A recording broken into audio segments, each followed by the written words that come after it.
messed up the sound, sorry.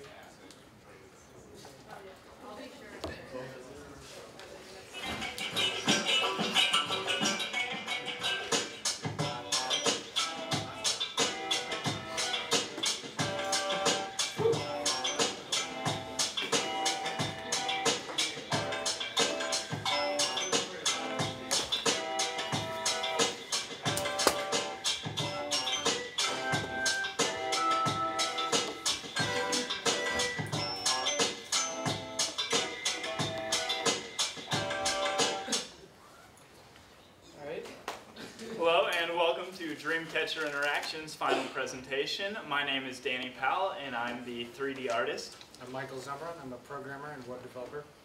I'm Grant Herring. I'm the game programmer. I'm Jacob Hellman and I'm the multimedia artist. And we are DreamCatcher Interactions.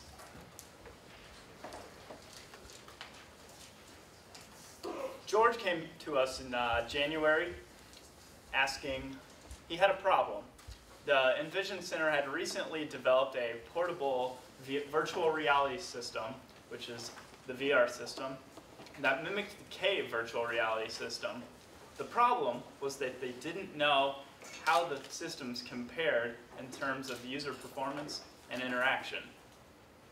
So our task was to figure out a method of comparing the systems. We did this by coming up with a game that the users would be able to perform on both the Cave and the portable system.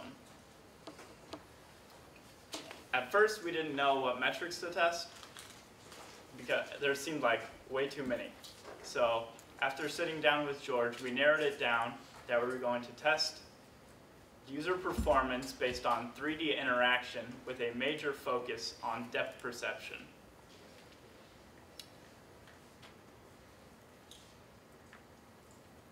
You may be asking yourselves, what is virtual reality and what are VR systems? Virtual reality is computer-driven simulations that mimic or create realistic experiences. And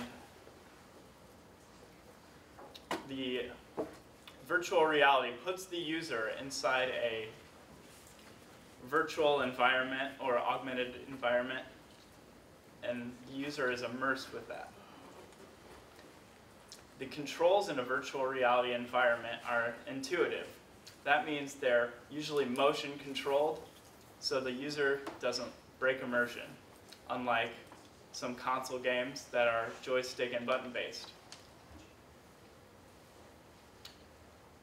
The key features of virtual reality systems that are necessary to keep this immersion are stereoscopic 3D displays, which the user is able to use for depth, head tracking, and hand tracking.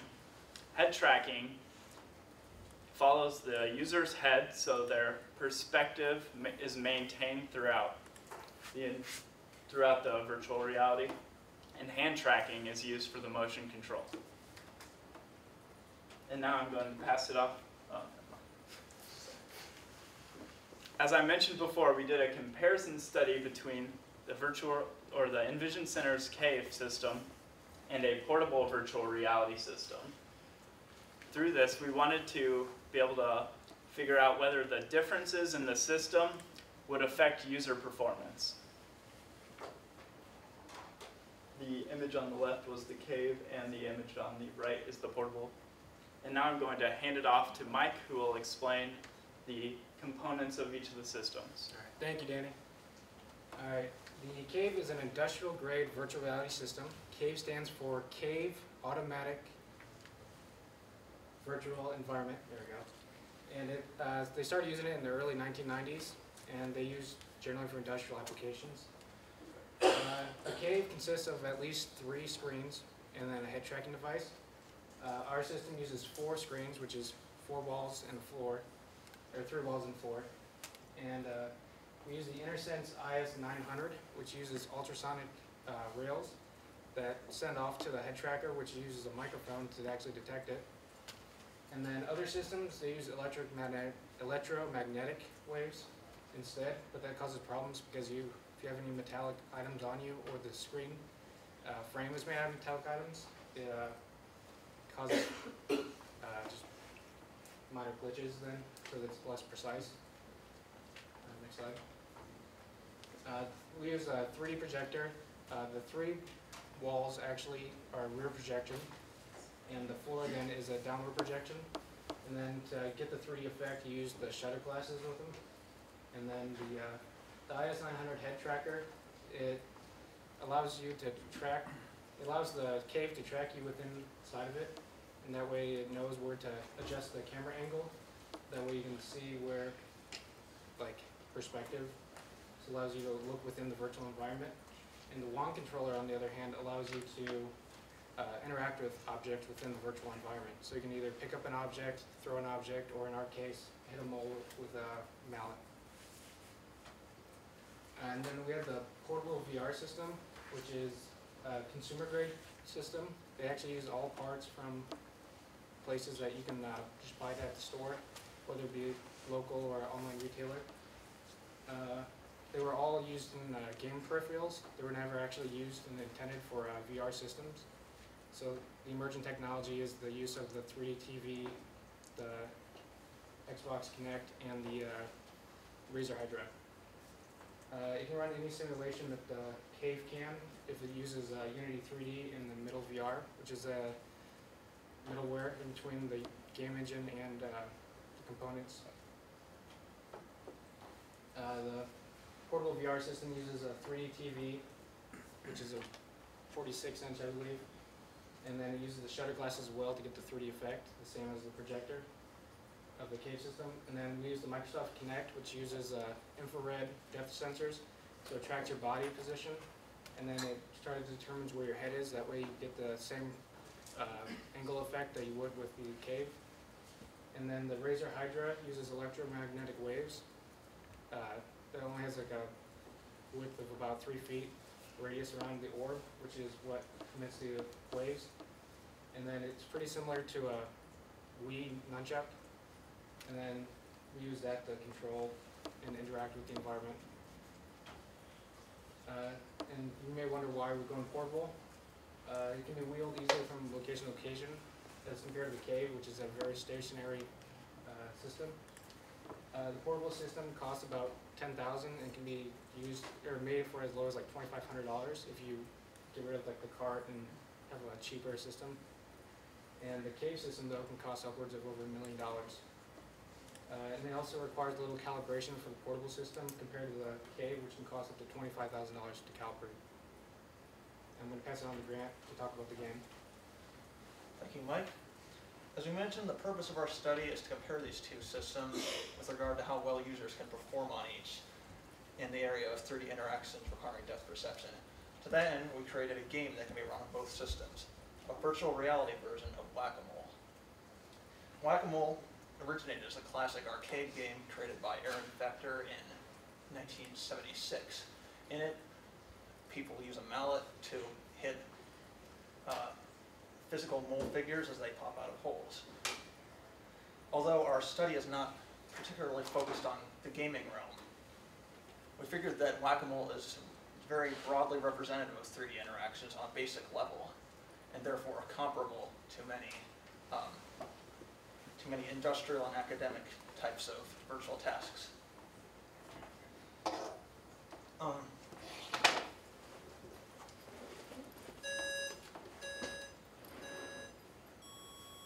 This is a video of gameplay. It's recorded from the portable system. As you might guess, on each system, the mallet is controlled by the wand using hand and arm motions. There's no button pressing involved. Depth perception is provided in order to allow the users to precisely reach in and out of the virtual world. A realistic sense of depth is provided by the stereo 3D visuals and by, although they're not visible in that video, and by the head tracking provided by each system.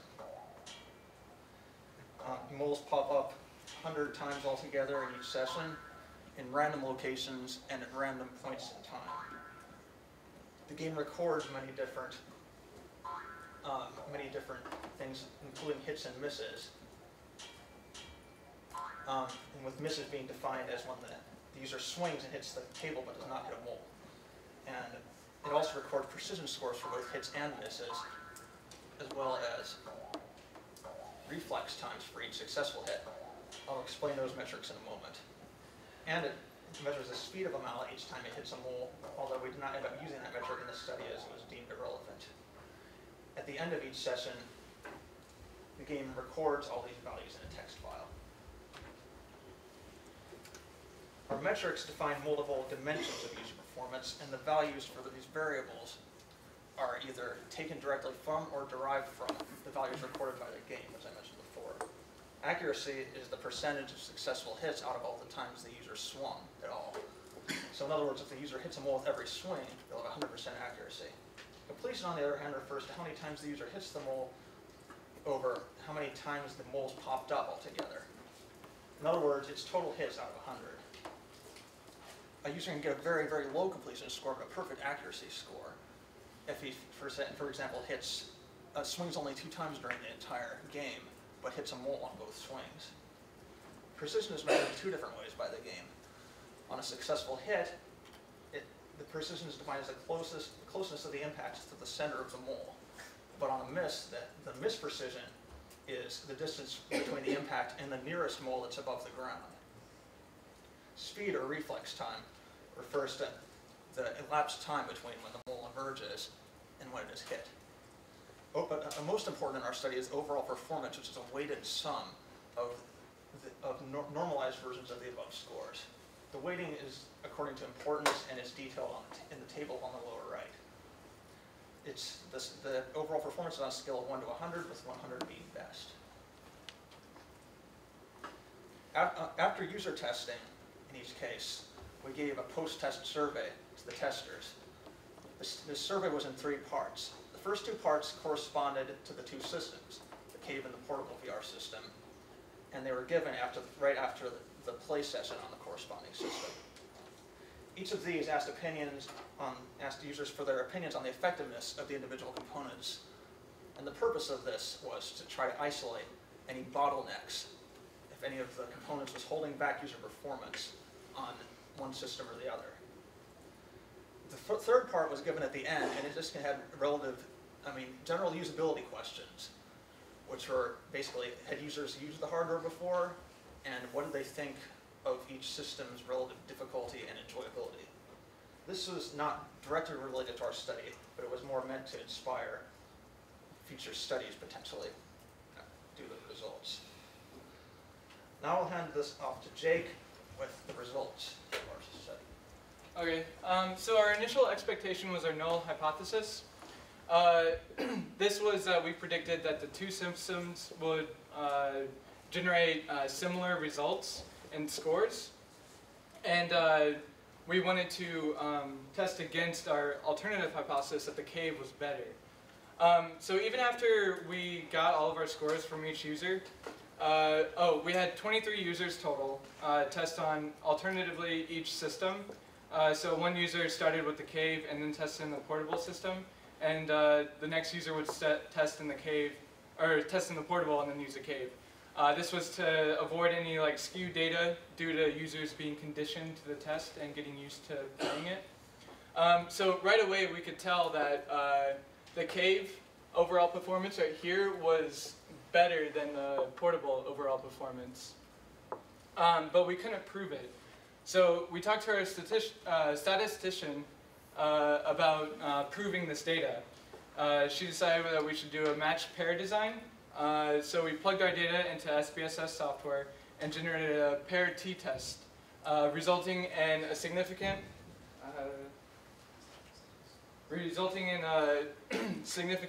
of 0.000, which therefore at a level of 0.05 significance, which is the standard in most cases, we can prove and we have evidence that the Cave is better with the general user performance score. We didn't want to stop there, so we tested each individual score or each individual metric. And right here, you can see that this is not an insignificant difference, but the missed distance variable was weighted incredibly low compared to the others, and we didn't take it into too much consideration. The programming for that metric could have been refined more, and so we just decided to focus more on accuracy and precision. The component opinion results, we had the users just rate on a scale of 1 to 4 on what they thought, how difficult each component was for each system. This was just to mainly focus on avoiding bottlenecks. If one part scored considerably lower, we would then turn our attention onto that component and see what is the big difference with that. But all these scores are pretty average, but you can still tell that the cave people enjoyed using more. And then with the general usability results, we found out that there's, even with the Kinect's popularity, there's still almost a third of our users have not used a Kinect before. Only one out of our 23 users has ever used a Hydra before, and just under half have ever used a Cave before. And then down here, we ended up just asking them on a scale of 1 to 5 on difficulty and enjoyability. And again, the Cave proved better to be than the portable system. So what does this all mean? Since the Cave performed better with users, it was kind of shattering, but the portable is still good for other uses. It's still fine for visualizations and other more simpler, low interaction tasks. And the portable system is still insanely cheaper, and it still can be wheeled around to any accessible location on campus. Possible projects to be built upon ours is that technology is advancing every day, and it's getting more inexpensive and accessible every year. So another project that could build off of this is just upgrade some components for the portable VR. For example, the Oculus Rift is still in development,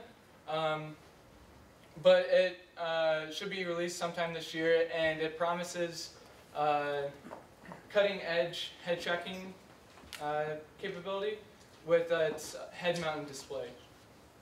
And then other studies could be to test the portable system against older systems that could be outdated but maybe have a better combination of components. And then also, we only did one test with this. It's only one test of one aspect. So users can try out different other aspects of it other than like 3D interaction. And we would suggest that and would look forward to it. And we'd like to thank George Takahashi of the Envision Center for helping us and supporting us through this project, Jacob Brown for getting us out of some tight spots with the debugging, and our statistician Vivian Lee for helping us with our data. And we'll open it up for questions at this point.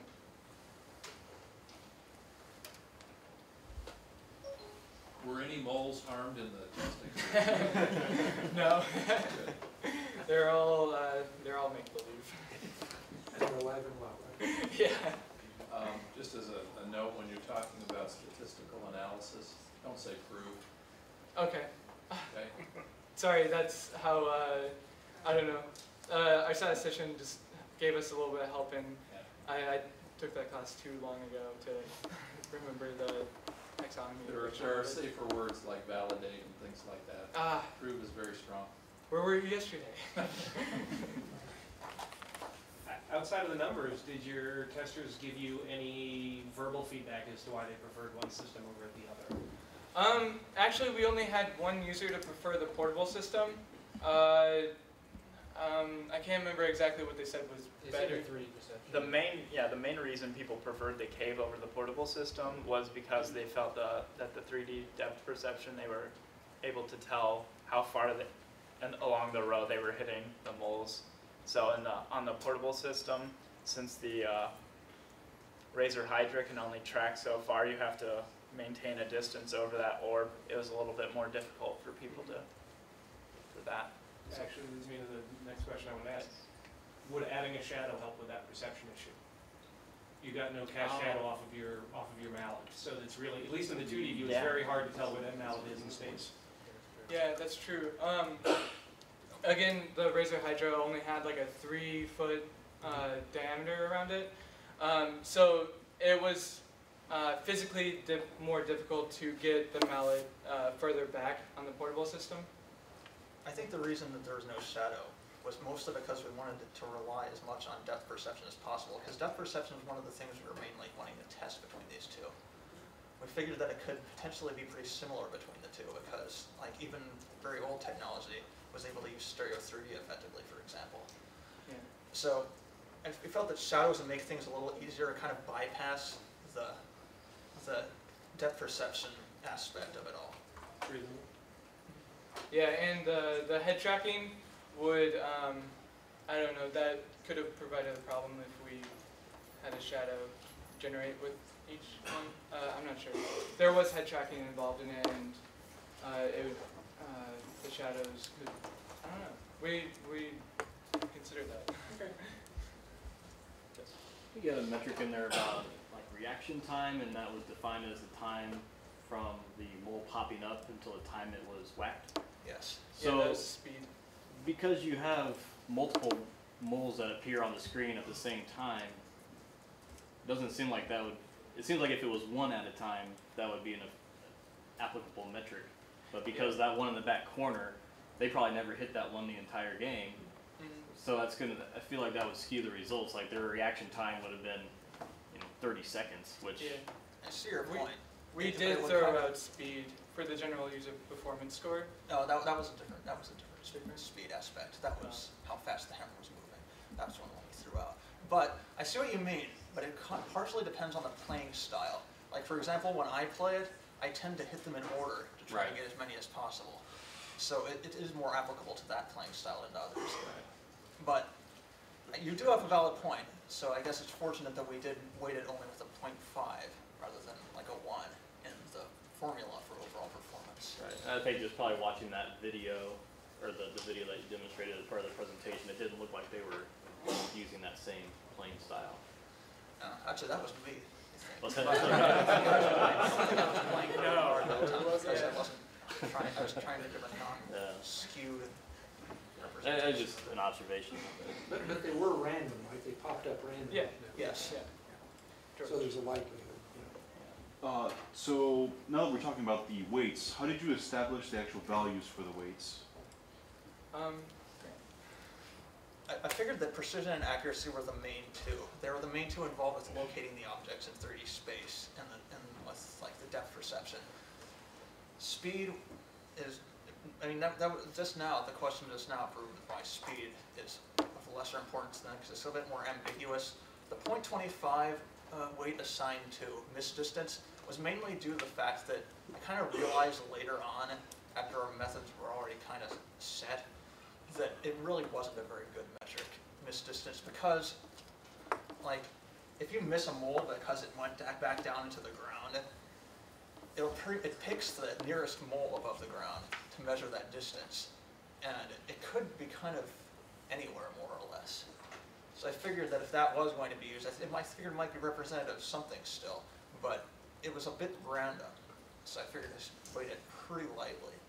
As for completion being rated at 0.75, that was more a matter of, it was simply the fact that I didn't consider it as important as those main top two, but still more important than speed and missed distance and stuff like that, because I mean, it is definitely important because of like what I mentioned in the speech, how a user can do really well in accuracy but still do badly in the game by any reasonable standard if he just like hits 2 moles out of all of them but doesn't miss at all.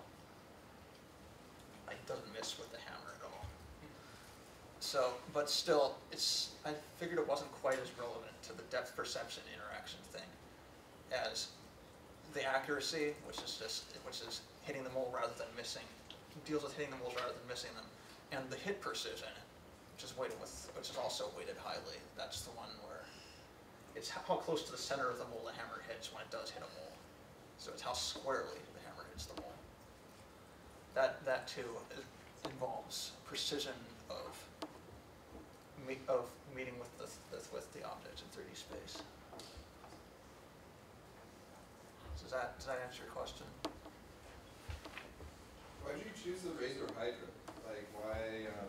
Why did you guys choose the parts that you used? The portable system was already built at the Envision Center, Okay. so we didn't necessarily choose the parts. We were just involved with comparing it to the cave. The Razor Hydra actually does have a surprisingly high hardware precision, though, for a consumer product at least. I think it's on the order of a millimeter, wasn't it? Yeah, it's like 1 millimeter and 1. And 1 degree of rotation. Yes. Going into your survey, you'd ask people if they used that hardware specifically, and you noticed that there were, quite a few people had used the Kinect, and 1 out of 3 had used the Razer. But in the consumer space, there are other technologies that could affect the preconceived notion of this system. Did you ask about Wii usage? Did you ask about PlayStation Move usage? That is true. We did develop that survey just as like a second hand to our project, but yeah, that was something we actually should have considered with the survey. But yeah, we just wanted to. I guess we were just focusing on our components, the ones that we had. For what it's worth, that data was just gathered basically to be mentioned in our research along the side, just in case it would happen to inspire future studies of any sort.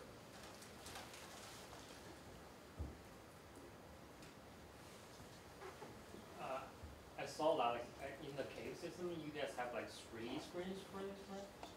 Yeah, we only used 1 screen now. Oh. We used 1 screen to make it be similar between both systems, because otherwise there would be a big difference with the displays that would possibly introduce a confounding factor, because Yeah. like we needed to make the game run as absolutely similarly as possible on both systems in order to root on anything that would any additional variables. And it actually wouldn't have mattered because even though the cave was enclosed, it still would have just shown like more sky background. The table would still be in front of the user. There's egocentric virtual reality and there's exocentric virtual reality. And egocentric is when the user is like surrounded by the virtual environment, like they have screens around them and stuff like that, and it's like from the point of view of somebody in the environment. Exocentric is when you're like looking through a window into the virtual world. And this game was strictly exocentric. It had to be because the portable system is only capable of exocentric, just by its very nature, the fact that it has a monitor. So we needed to keep it exocentric on both, rather than trying to make something immersive with the cave. It would have been too different. But for the sake of future projects, if a project in the future did kind of build on us, they could invest in like a head-mounted display to match more with the cave, and that could prove different results, or I mean validate different results. Yes. Speaking of future research, did you guys ever find any research on whether or not actually having a tool implementation in the hand affected depth perception at all? Because with your portable system, you use the Kinect with the Razer Hydra, and then with the cave environment, I assume that you use some sort of magic wand tool in the hand, right? Yes. For hand tracking. Did you guys find any research at all with removing those tools if that affected depth perception? I'm not entirely sure what You mean less interaction? Like with if you just had your hand instead of the Razer Hydra, like if you were just tracking hand motion. okay. Oh, I see. Yeah. There's no tool help in that. Because the Kinect is capable of that. Yeah. Mm-hmm. But the cave is not. Yeah, you'd have to find something. Yeah. I don't know. Did you bring? I didn't see him. I don't think the research we went through really Yeah. focused on that sort of thing. Most of the research that we did was previous to, what was it, 2007? Wait, when did the Connect? 2010? Yeah, most of our research was before that, so there could be new existing research studies that have utilized that, but That'd be an interesting place to go Yeah, into yeah. for the Yeah. future. It's a good legacy comment to put in there, because the whole point of the Kinect is to remove the barrier of entry to this type of Yeah. technology, whereas the Razor essentially puts that barrier right back in there. natural user interface. Yeah, exactly. The Razor, I think, the Hydra is more precise than the Kinect is, though. Pretty sure, like in terms of hardware precision. That might have been one reason why the Hydra was chosen for this, rather than it just being the Kinect. For head tracking, like some of our research suggested that head tracking isn't as important as hand tracking in user performance, like as far as the precision is concerned.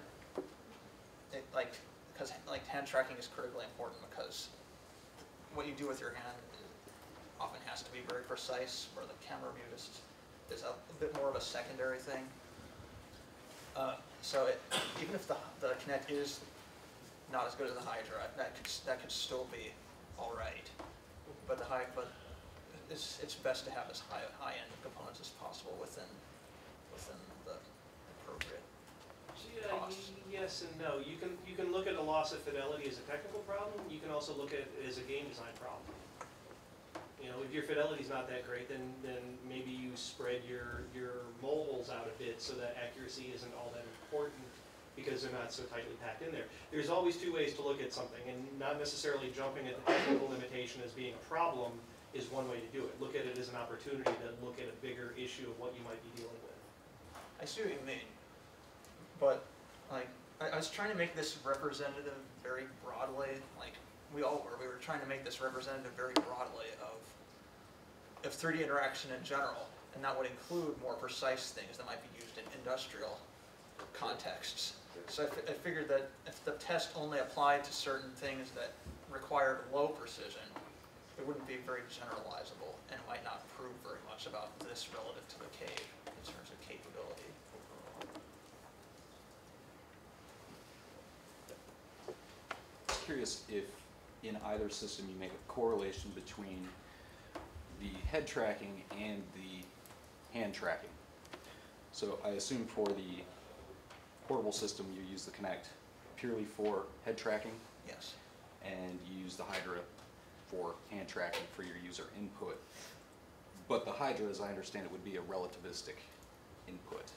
So your head's position relative to your hand, there's no correlation between the two. So is that possible with the cave? Does that make sense? Yeah, no, we use a head tracking and a hand tracking for the cave also. There was accompanying the 3D glasses, there was the InterSense 900 kind of sitting on top of it, and then you also have the InterSense wand. But I guess specifically my question is there a correlation between the two? With the Kinect, for example, let's say you remove the Hydra altogether, you have a correlation between your head position and your hand position at the same time. But since you weren't using the Kinect in that fashion, then there's a disconnect between the view-dependent rendering from the head tracking and your hand motion. So, Or is it what you're saying? Are you talking about like a concern that I think George has. that the hand tracking might be inconsistent between the Hydra and the Kinect? Not So that it's- the middleware is intended to take care of that because it establishes where the default positions of everything are. But if George has something to say. correct. I guess it's I can help answer that since this is kind of our equipment. But what you're asking for is correct. Because they're two different systems, there has to be a calibration beforehand to match both systems in the spatial or physical spatial environment. The InterSense 900, because it's the same system, it already does that for you. But for the calibration of the Kinect and the Hydra, we actually use the middleware in conjunction with a very rigorous calibration process to match both environments. So if you do move one step to the left, your head will actually move one step to the left, as well as the controller will move that much. Now there is a boundary of limitation on both systems. The Kinect will have what we call is an optical measurement. So there's you have to be at least 1.5 meters away from the screen, or sorry, from the receptor, as well as the Hydra has an area of about 3-foot radius. So as long as you're within inside of that sweet spot, the calibration is nearly identical. Now, does that satisfy your question? Yes, I believe so. And really, I guess the purpose of the question was, it pertains more to how your users perceived and enjoyed using the system, I guess. If there's a tighter correlation between your head position and your hand position when you're moving and the view-dependent rendering, I just think the immersion could be better, or would be better, I guess. Yeah. So I have a quick question about the cave. Is the hand tracking cave like 3D tracking, including like rotation and 2D movement? The hand tracking is like that for both systems. It takes translation and rotation into account. With the portable system, it's related to magnetic field because that's what the Hydra works with. There's that orb stand that it sits in a specified spot, and then each of the wands, its position and rotation is detected relative to that orb. And then with the cave, there's a bunch of bars on the ceiling and stuff. It's the Intersense 900's main components. And the head tracker and hand tracker have their position and rotation.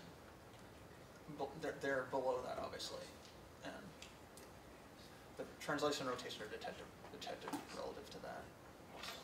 The thing I'm wondering is like I've used Kinect before, and I figure like for the Kinect, if you do head tracking, it's not always good with head rotations. Like, I mean, like, is that going to affect like both systems? Like, is that going to be a difference between both systems? Because sometimes you definitely need to rotate your head to get the precision. Oh yeah, you're saying that the Kinect might not be able to take the rotation of the head into account because it's kind of like skeleton based. Yeah, exactly. Wouldn't be able to tell if this is rotated very Yeah. well. Yeah, that sort of thing is actually a concern, and I think another limitation of the Kinect, just an innate one, if that's the right word, was that it couldn't tell as easily if people were walking back and forth because it didn't change that much in the view of the Kinect, whereas the Intersense 900 knew exactly where the people were, whether they stepped back or forth or to the side. I kind of suspected from an early point that would make some difference in the head tracking, a significant difference between the systems, but I couldn't be sure outside of the experiments. Are there any other questions? Sure. Did anybody ever use the cave before in your experimental group? Yeah, 9 out of 23 have used it before. 9 out of 23 had. Yeah. Was there any way to parse that data to look at it? I mean, did you keep those as a separate subgroup? We have individual scores tied to, like everyone was given a number, so we could go back and look at individual scores based on who had used the cave. And I wonder if those were previous experience being parceled out, what would the data look like for the data from the people that had never used it, right? Mm-hmm. Yeah, we ended up like with a lot of data that we were kind of overwhelmed, and That's a sign of a good experiment, right? yeah, we just decided to take it into just the direction that we did, but there's 1,001 ways to look at the scores, the individual performance, the groups. So we could push it further, but in our timing, we only had so much time. I'm a little concerned about no literature before, what did you say, 2010? We do have some. We do have okay. some, but I think you misspoke. I was looking at the past 2012, so I mean. Okay. It was from various times, but I think on average it tended to be before the time of markerless motion tracking and stuff, I think. It was, I'm sorry, Grant, it was on what? It probably tended to be before the time of markerless, like hand tracking and stuff like that, or like tool-free hand tracking, whatever the proper technical term for that would be. yeah, we did underestimate how, or I guess I did at least, underestimate how new the Kinect is. Until just like a week or two ago, and I was like reviewing the articles, and people were like, well, Microsoft's making what they call it then, like Project Natal, and I was like, oh, I guess it didn't come out until just like 2 years ago, but yeah. But but that was just speaking for myself. Did you guys find any evidence in the literature of any other technical evaluation group where they tried to do a scaling component to say that, you know, this compared to this, and setting up this whole ranking of precision and accuracy and speed that you guys have done? I did not find any such thing. It was more of a method that I came up with on my own, to be perfectly honest. And like there was at least one study that had at least two of the submetrics similar to the one we use, like precision and or accuracy was probably one of them. So that seemed to validate that part of the methodology at least. But part of why we used the weighting formula and stuff was we talked to the statistician and asked her opinion of like whether that would be a valid idea or not, like a reasonable thing to do. And from what I can tell, she seemed okay with the idea as long as. Yeah, that may very well be the IP of your project, because it, as I'm being told here, this new whatever it's called. Oculus Rift. Yeah, that you mentioned. You know, that it would really be interesting to take the next generation, apply the same scaling to, using the same game with little to no modification of the environment, and begin to see what emerging trends might occur. Mm-hmm. So it'd be interesting. Yeah. So I kind of like that a lot. Yeah, it's kind of irritating how Oculus Rift doesn't really have a release date for itself yet. Well, you can get the SDK now. Yeah, it was to backers who contributed $300. But they've got a regular pre-order now. You can do really? You can do a pre-order for a dev kit for $300, and they're saying they're going to ship in June. Oh wow. Yeah, That's with a retail release later in the year. Yeah, that's excellent. Is the Oculus Rift purely head tracking? It's head tracking and stereoscopic 3D. Okay. Yeah, it's But about you would still require an LCD input. panel, 1280 by 720. So you would still require like the Razer Hydra or something? You'd require, yeah, something. Yeah, it doesn't do translation of any sort. Yeah. I'm good. Any other questions? All right. Well, Thank thank you all you for guys. coming.